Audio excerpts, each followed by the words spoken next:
Boy, Houston, the beauty of this place is absolutely incredible. I have never seen it. All I can say is spectacular, and I know y'all are sick of that word, but my vocabulary is so limited. The obvious next step after Apollo was to send people to Mars. And we didn't send anyone after that to the moon or Mars or anything.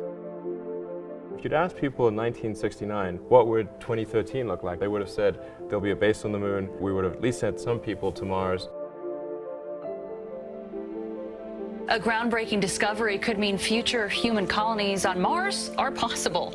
Scientists say a huge lake of salty water appears to be buried beneath the surface of the red planet. Many scientists hope the discovery means Mars has other hidden bodies of water.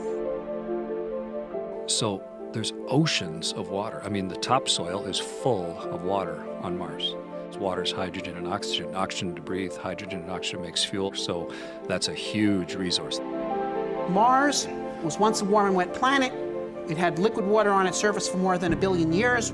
So if the theory is correct that life is a natural development from chemistry, life should have appeared on Mars even if it subsequently went extinct.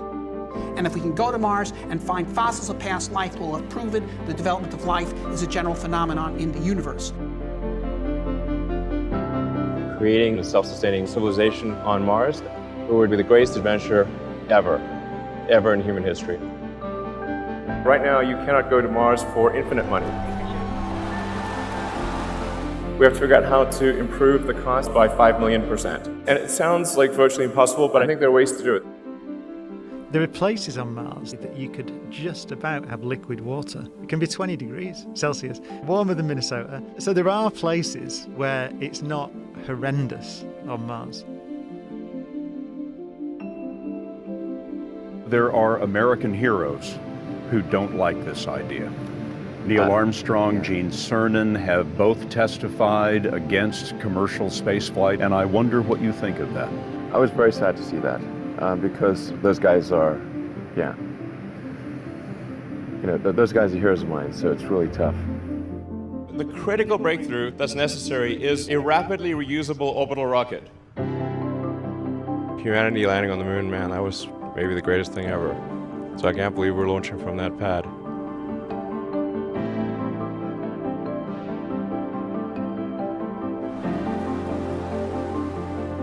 The Holy Grail is 100% affordable reusability, where you don't have to spend like $1 gazillion refurbishing it. We will get that Holy Grail with this Starship that we're working on now. The Raptor engine will be the highest thrust-to-weight engine, we believe, of any engine of any kind ever made.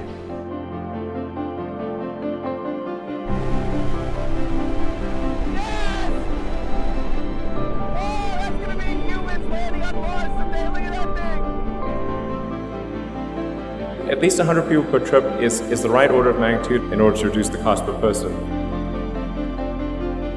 You send the spaceship up to orbit, you retank it or refill it, it travels to Mars, lands on Mars.